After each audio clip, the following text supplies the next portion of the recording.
very feasible. We call for revoking corporate personhood,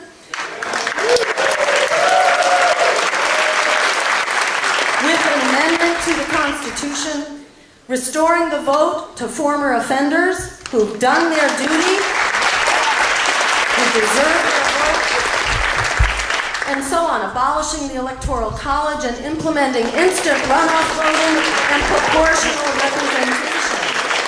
And finally, it also calls for protecting our civil liberties, repealing the Patriot Act, the key sections of the NDAA, and ending the President's unconstitutional imperial war powers, prohibiting Homeland Security and the FBI from conspiring with police, ending the war on the press and on whistleblowers and immigrants, cutting the military, and bringing our troops home.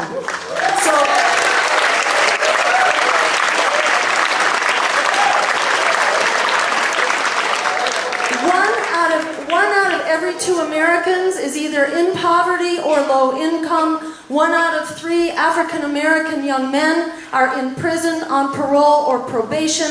37 million students and recent graduates are effectively indentured servants with student debt. You start putting these numbers together, and we are an unstoppable force for transformational change. So, I just want to say, if there's a catastrophe in the making, it's not really the climate. The real catastrophe is the myth of powerlessness that restrains us from fixing these eminently fixable crises in our climate and our economy. In fact, we are powerful. To paraphrase Alice Walker, the biggest way people give up power is by not knowing we have it to start with. But we do have it. And we actually have the support, the solutions, and the values that are shared by the majority of people in this country and around the world. We have the power. We just have to stand up and assert it in the street and in the voting booth and get organized to do it. So we are facing the breaking point for people, the planet, the economy, and our democracy. It's our job. It's our privilege, it's our duty, however you want to look at it. Maybe it's just our destiny to turn this breaking point that we face into the tipping point that we need to take back our democracy, the promise of our democracy, and the peaceful, just, green future we deserve. And we can do that by mobilizing for economic and ecologic transformation and settling for nothing less. We can go a long way to jumpstart that process right here, right now, this weekend. Thank you all for being here and all you've done to make this possible.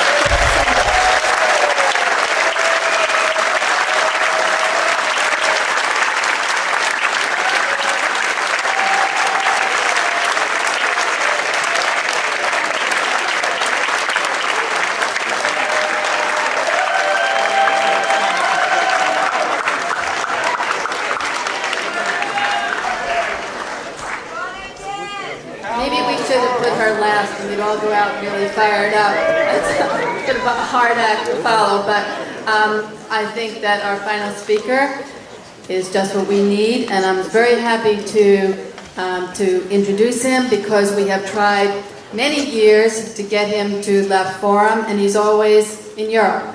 But this is the first time that we've been able to have Immanuel Wallerstein.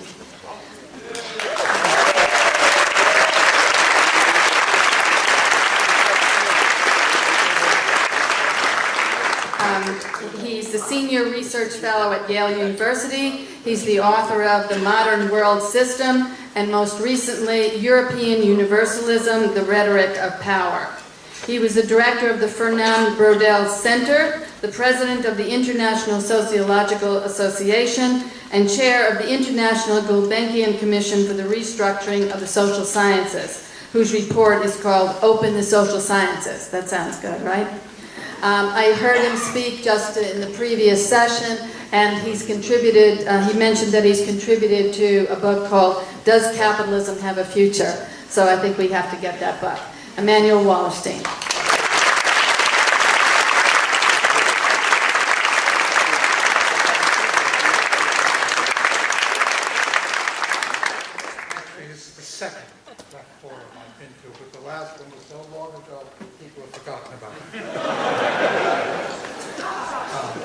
message we are hearing is that the world is going to pot, and very fast.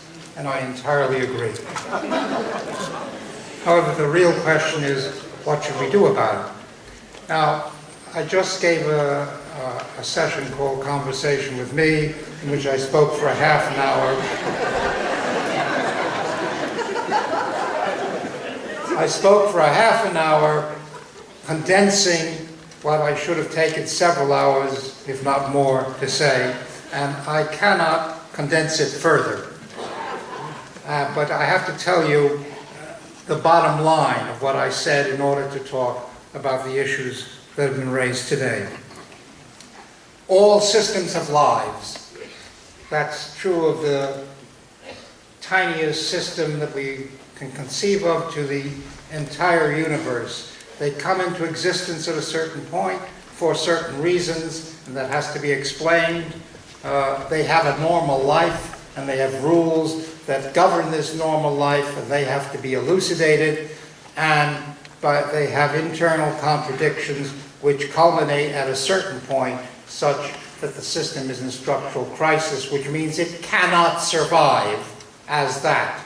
And there's a bifurcation and two alternative possibilities. Now, I'm not going to explain to you the whole logic behind that argument, but what I am saying, have been saying for quite some while, is that the capitalism is a world system, that this system has been incredibly successful for 500 years, that it has now reached a point where it is in structural crisis. It will not, cannot possibly survive. It's been in structural crisis. Yeah, it's not a matter of applauding, because it's a factual statement. It's not a statement of desire. It's a statement of what is happening, right? And this system.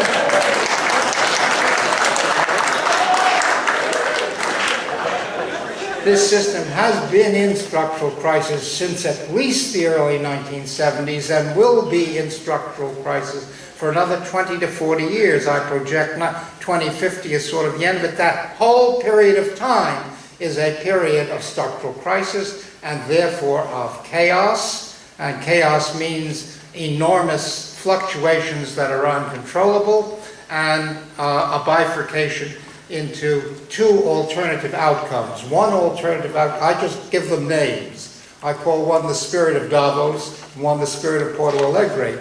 And the spirit of Davos is to have a new system which is not capitalist. You don't have to be capitalist, but which shares the three basic faults of capitalism, which is hierarchy, exploitation, and polarization. You can do that in many ways. Capitalism is only one way you can do that. And these people want to replace capitalism. It has to be replaced. So it's something, because it's no longer working for capitalists. And they are no longer able to really make significant profit, and therefore significant capital accumulation. So capitalists want the end of this system as much as we do. But they want to replace it with a system which meets their demands. We want to replace it with a system that's relatively democratic and relatively egalitarian. We're not democratic now. There is no democratic state in the world system. There has never been a democratic state in the world system. There's certainly not an egalitarian system. So this is our basic choice. I tried to outline the political complexities of struggling to have it tilt in one direction rather than in the other. Okay? Now, let me get to what I call, so we're going to, by 2050, we'll be in a different system. But it may be worse than the system we're in now, and it may be incredibly better. And the odds are 50-50. Now, those are pretty good odds, actually. But there's nothing I can say or do, or you can say and do, that will guarantee that we'll win. It's just a matter of struggle. Now, there are what I call the three imponderables, which we've been talking about so far. One imponderable is, roughly speaking, the environmental crisis. One imponderable is pandemics, and one imponderable is nuclear warfare. Now, look, all of those have their roots in the capitalist system. Of course, they are the outgrowth and the consequence of the system. Nonetheless, they have a certain internal life. I wrote an article 15 years ago saying there's this environmental crisis, and there's no exit from it within the framework of the capitalist system. Because, let's just take one kind of part of that environmental crisis. All production of any kind creates toxicity. And the question is what you do with the toxicity. And in the capitalist system, what you do is you dump it in the river. Right? No, that's quite serious. You literally dump toxicity in the river. Right? You can do many other things. Right? Now, the problem is, over time, if you dump for 500 years, you get to the point where the rivers are not viable for the fish, for people, for anything, right? So what can you do about it? Well, you can clean it up, right? That is to say, governments can make the decision that they have toxic environments and they're going to spend money cleaning it up. The question is, where do they get that money? Obviously, the place they get that money is from some form of taxation, or choosing not to do X and to do Y instead, right? And then they say, if we do that, it doesn't make any sense to have people throwing the stuff in the river again. So we have to force, by legislation of some kind, the internalization of costs. That is to say, the people who produce the toxicity have to clean it up. And the capitalist entrepreneur will say to you, quite correctly, that if you force me to internalize that cost, I cannot make a profit. He's right. He's absolutely right. And that's why, right, there's no exit within the structure of the system. Right? A system that's built on the endless accumulation of capital cannot get people who have power to do things which will ruin them. And doing those things will ruin them as capitalists. Okay? So, of course, they resist. And they're politically strong, and so forth and so on. You may win battle here and lose battle there on particular items and so forth. But basically, as long as we're in the framework of a capitalist system and not in a democratic egalitarian system, you can't solve that problem. You can treat it in a limited way, and that may be a virtue. That is to say, I'm all for stopping this and stopping that and so forth, without any illusion that that will transform the system. Now, if you take pandemics emerge for many reasons, and the combination of all of those reasons. Yes, of course, medical care is distributed totally unequally, right? So some people get excellent care, and most people get lousy care, and some people get in-between care. That's one of the problems, and that accumulates. So the people who get lousy care are more susceptible, etc., etc., etc. But in addition, we have a system in which, after all, in order to solve the medical problems, you have to do kinds of research that will enable us to figure out what a new vaccine is, or what a new this or a new that. Now, of course, obviously, who does that and for what? And there are companies who do that for profit, so they only do it on something and not on others. there, etc., etc., etc. Then we have the problem of the physicians and prescribing, right? So there's the idea of the overprescription of all kinds of medicines, which then create the mega bugs, which you then would get into the historic 100,000-year-old, if not longer, struggle between plagues and people, between germs and humans, and we're in the middle right now of a major crisis, I think, of megabugs that is not at all clear that we're going to solve. And then there's nuclear weapons. Right? Let's talk about nuclear power is another question, nuclear weapons. Well, look, why do people have nuclear weapons? Well, the United States got nuclear weapons first, and they were going to use it as a monopoly, a quasi-monopoly of geopolitical power. They gave it to Britain as a junior partner, but nobody else. The Soviet Union defied them and got theirs, then France and China got theirs, then India, Pakistan, Israel, South Africa, and etc. got theirs. What's the point from a state of getting nuclear weapons? It's not an offensive weapon, it's a defensive weapon. If you have even 2 nuclear weapons, which is probably what North Korea has at the moment, it's enough to stop an invasion. Because with 2 nuclear weapons, if they drop one of them, just one, on Seoul, not only will it wipe out God knows how many South Koreans, but also how many Americans and how many Japanese and so forth and so on. So it is a tremendous defensive weapon. And therefore I give you my absolute prediction that by the year 2020 we will have 25 nuclear powers at least in the world. Right? Okay, because everybody wants this nuclear weapon as a defensive weapon. Okay?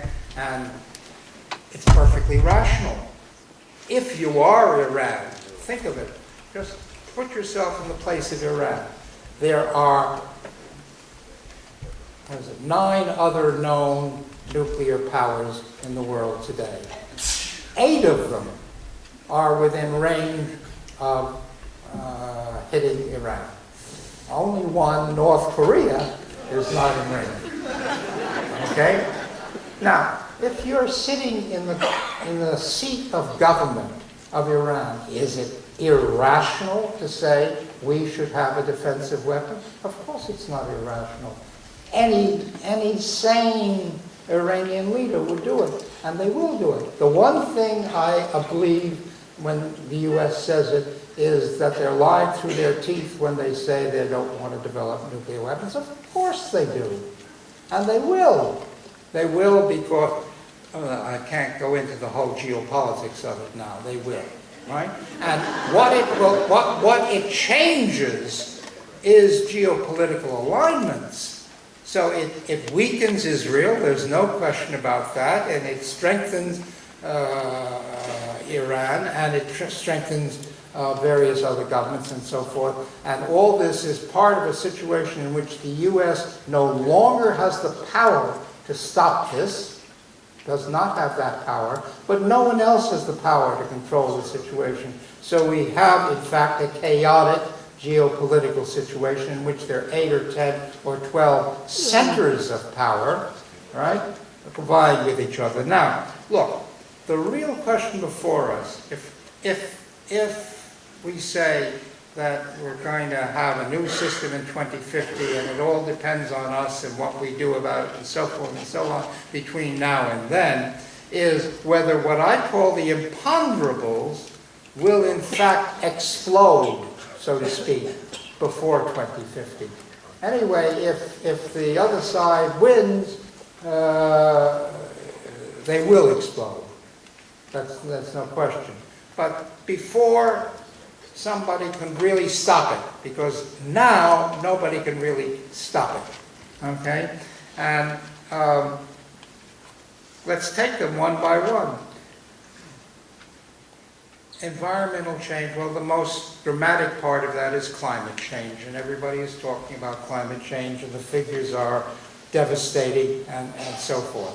However, among people who are not denialists, who are serious scientists, who accept the reality of human intervention as behind basically the climate change problem, etc., there is varying views about the speed of it and also the compensatory aspects. If you lower if you make one area warmer, will you make another area cooler? Will you shift agricultural production, or et cetera, et cetera?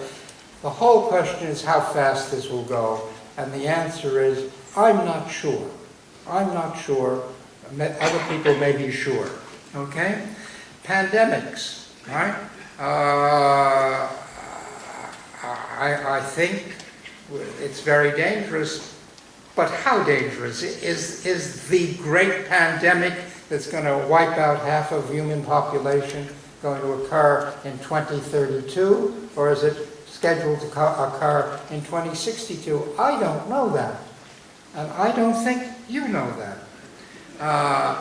Nuclear weapons, yes, they're a great defensive weapon for a state, but there are other people.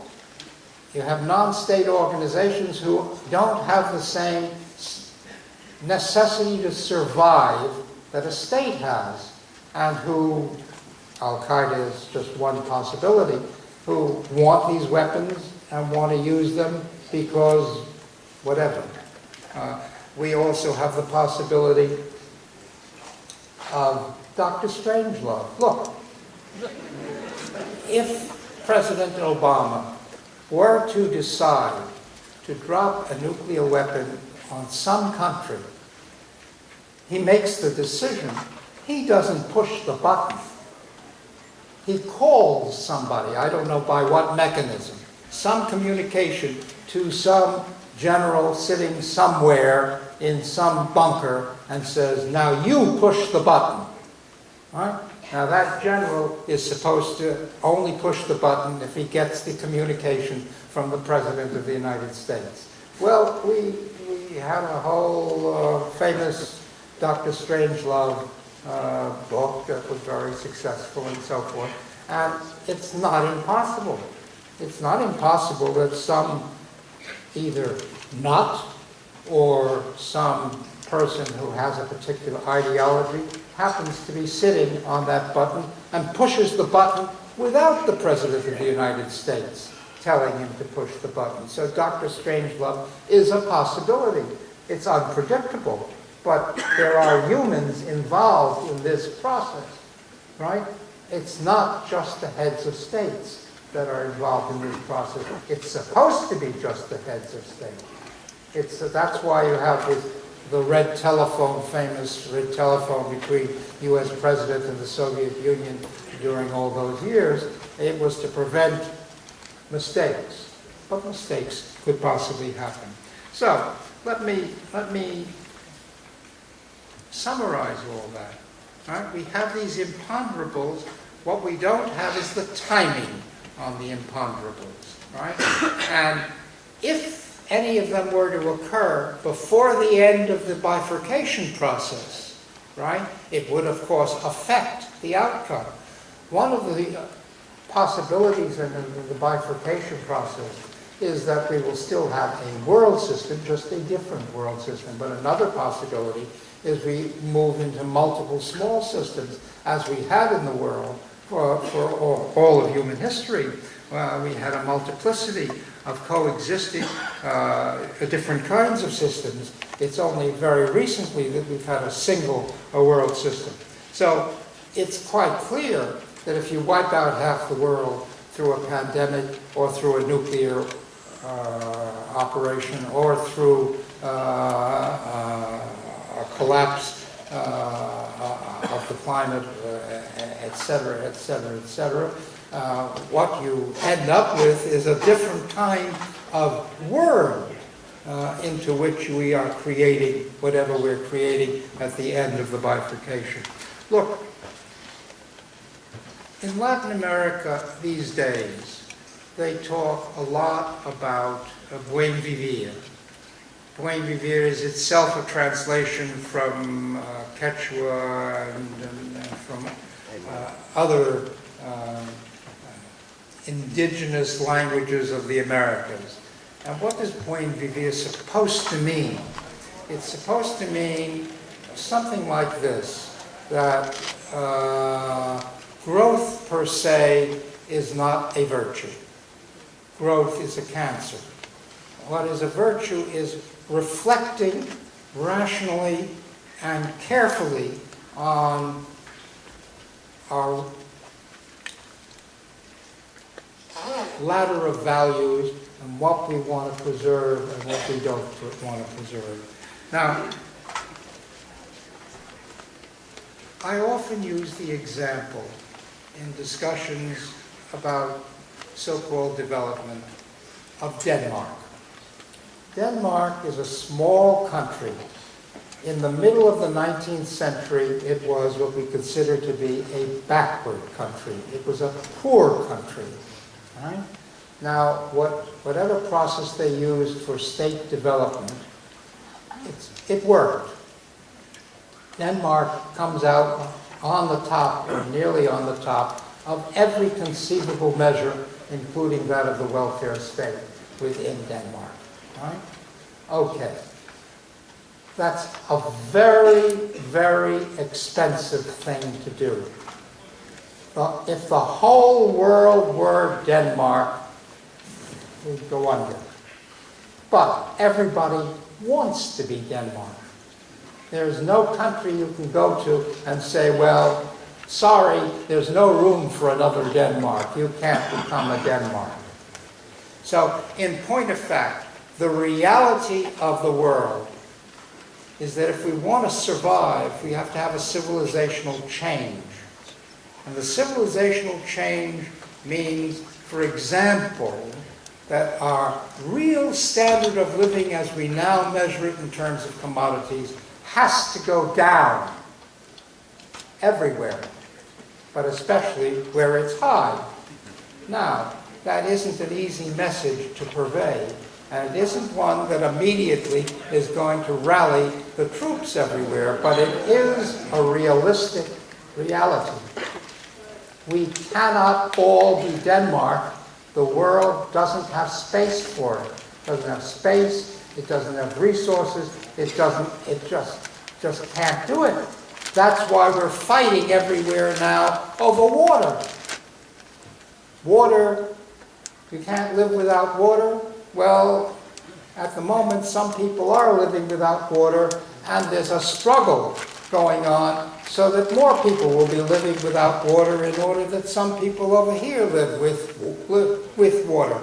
Well, you know, there isn't enough water for 9 billion people who are living like Danes are living today. There just isn't.